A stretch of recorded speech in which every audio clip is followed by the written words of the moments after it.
Hello, I just finished playing the Silver Surfer game for the Nintendo Entertainment System, and yes, I'm here to yakety yak all about it. Now, all I'd ever heard of this game, I'm sure all you had ever heard of this game, if you'd even heard of this game, was that it stunk. And stunk, as in, Jesus. Did Grandma just vomit 5 minutes after she died? Level of stank. And after finally playing the game, I must disagree. Vehemently? Yeah, vehemently. If indeed this website's telling the truth about what the definition of vehemently is. No, I didn't download that. Okay, that's a keeper. I liked this game. I really did. Look, this shit ain't Super Mario Bros. 3, okay? But it's a not half bad NES game. And since it's not too pricey, might be worth hunting down if you're a collector. So in this video, I will talk all about how I learned to love the Silver Surfer for the NES. There will be some ups, some downs, and of course, some references to the movie Predator, and a ton of things I should have kept to myself. So let's do this. I didn't even know the Silver Surfer NES game existed back when it came out. I'm actually stunned I never saw it. Had I seen it, I would have lost my mind. A video game based on the Silver Surfer? Are you kidding me? I would have rented it. My cousin Eric, my bestie Daniel would have come over. We would have spent all weekend trying to finish it. I think best case, we would have gotten halfway through it.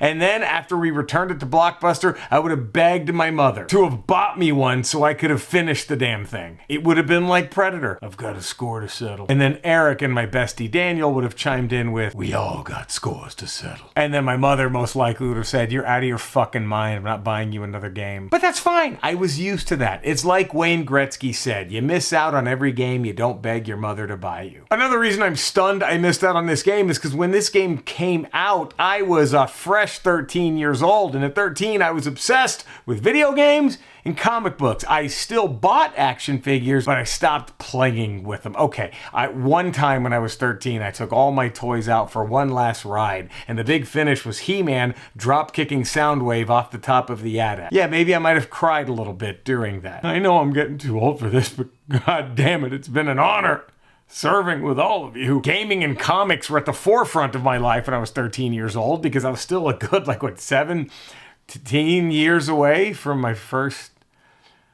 date. I found out this game existed about 10 years ago, and when I looked it up, I saw there was about 20 years worth of bad press surrounding this game. So I avoided it. I looked at the Silver Surfer game the way Pee Wee Herman looked at the snakes when he was rescuing all the pets from the burning pet store. The Silver Surfer Nintendo game had such a bad reputation, it may as well have been busted using Venmo to pay 17-year-old girls to do nasty shit to them. And next to how supposedly awful this game was, it had also topped every hardest game for the Nintendo ever list I had seen. By the way, do not look up hardest Nintendo games on Pornhub. I made that mistake. I mean, you can, but their list is total bullshit. I have such a better one. Anyway, a few weeks ago, I was prepping for a colonoscopy, and I thought, let me put myself through something worse. Thanks to my homie Adam, I even had a physical copy of the Silver Surfer game. I fired it up for the first time thinking, this game is already kind of stepping up to the plate with 2 strikes. 1, it was supposedly really bad. 2, it was also supposed to be extremely difficult.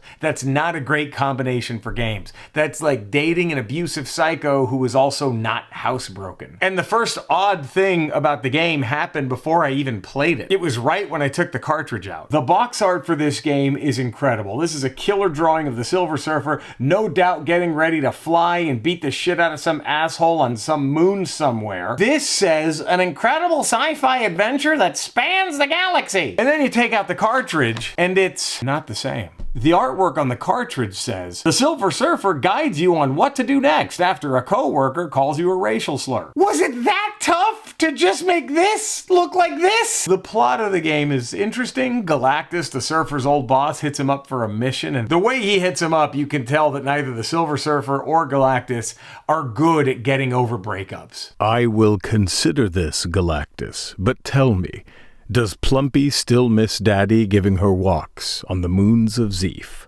Complete the request you've been given. And I am Plumpy's daddy, and I've always been Plumpy's daddy. She's still the queen poop maker in all the universe, with or without you, Surfer. The mission is to assemble pieces of what I can only guess is the engine from my mother's old 1976 Chevy Monte Carlo. And you can do this Mega Man style where you pick which stage you want to go to first. I started by going to the stage the game automatically suggests for you, the Reptile or Space Bayou stage. Spelled R-E-P-T-Y-L.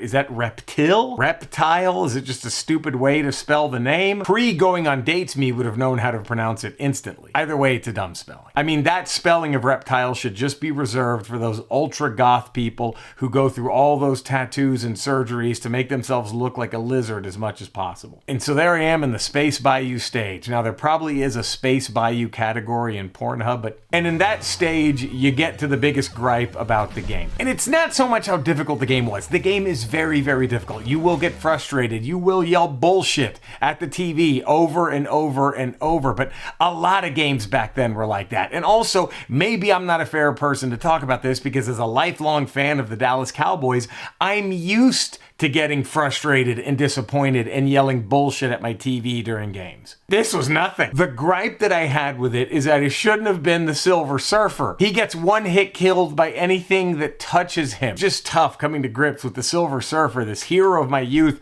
being about as tough as Bert from Bert and Ernie in Sesame Street. I mean, it would be better off if they just said this game is about a guy named Rob who finds a magical surfboard that takes him on an adventure throughout the galaxy. Oh, also Rob is dying, so he's very weak. He's a damn near godlike character in the Marvel Universe, and he's getting one hit killed by rubber fucking duckies in the first level. And come on, you don't have to look up rubber ducky on Pornhub. Oh, lizards and goldfish will one hit kill him too. And this hurt, but it helped. Coming to terms that the Silver Surfer might not be a real person after all. If this particular author of this particular story of the Silver Surfer thought it would make sense to have rubber duckies kill him instantly, so be it. And why stop there? Let's make a James Bond movie where James Bond has to run a bikini car wash to save his grandfather's house. How about a Friday the 13th movie where Jason just teaches the camp counselors how to breakdance and the meaning of friendship, but he's also really afraid of bunny rabbits, so it's funny. Despite the blitz of frustration, I found an odd charm in the Space Bayou stage. Maybe it's because I got nostalgic and warm and fuzzy because it kind of seemed like the Silver Surfer was just flying through Emmett Otter's Jug Band Christmas. And what's wrong with that? And the weirdness of all these things killing him instantly became easier to take when I just framed this as maybe the reality gem is just fucking with the Silver Surfer. And something that is excellent about the Silver Surfer game, as much as I enjoyed the Space Bayou stage, it's one of the more boring levels in the game. The level designs actually get cooler and cooler as you play through it. I love these floating Roman columns, the inside of this computer mainframe thingy, the screaming mouths of pure insanity. Jesus, what the fuck is that? The mouth stage is actually the final stage. It's after you collect all the pieces of whatever that thing is, and you're sent to the magic domain to take on the final boss. Magic spelled with a K. And I don't think that's a nod to Colossus's sister either. There's a lot of goth stripper names in this game. And speaking of goth strippers, I have no idea who this final boss is supposed to be. The headshot there at the bottom of the screen looks just like Mr. Sinister, but magic has never really been Mr. Sinister's bag, and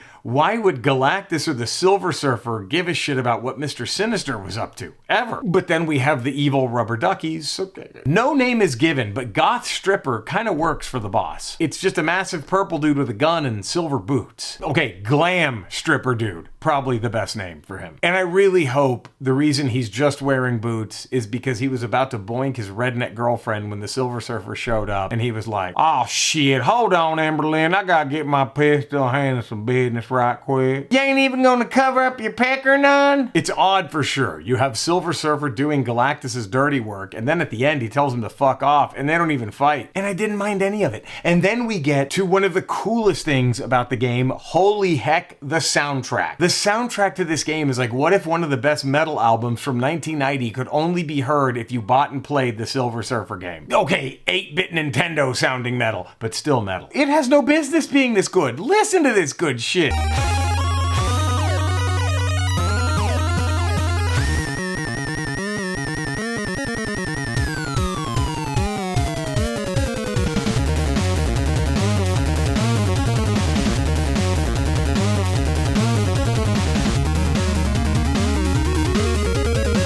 loved it so much, I downloaded an album by a musician named Dusty Zart, Z-A-H-R-T, who did a whole heavy metal send-up of this. It's incredible. I could listen to Gregorian monks chant this soundtrack. I would listen to my great aunt, hell, any great aunt, beatbox this soundtrack. It was that good. Yeah, the Silver Surfer for the NES. Sure, it's tough as shit, but I really think it's gotten a bad rap. If you get the hang of it, you can actually finish it, and you might even have some fun doing it too. Oh, and also on the overhead stages, there was a long-standing gripe of like you just didn't know what terrain the Silver Surfer could fly on top of or not. It's real easy. The homie Adam hit me to this.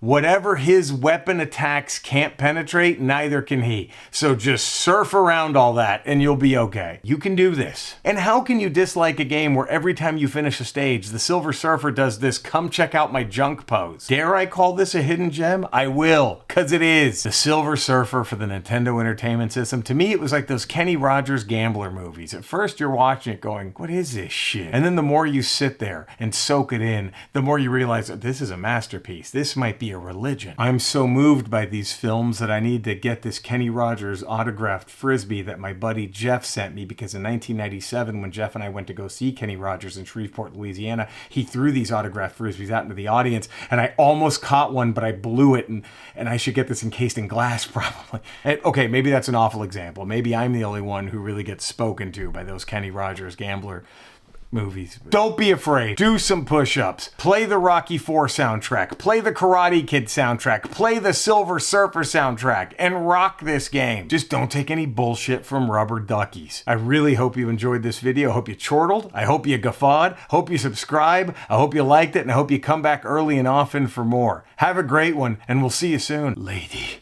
for so many years I thought I'd never find you.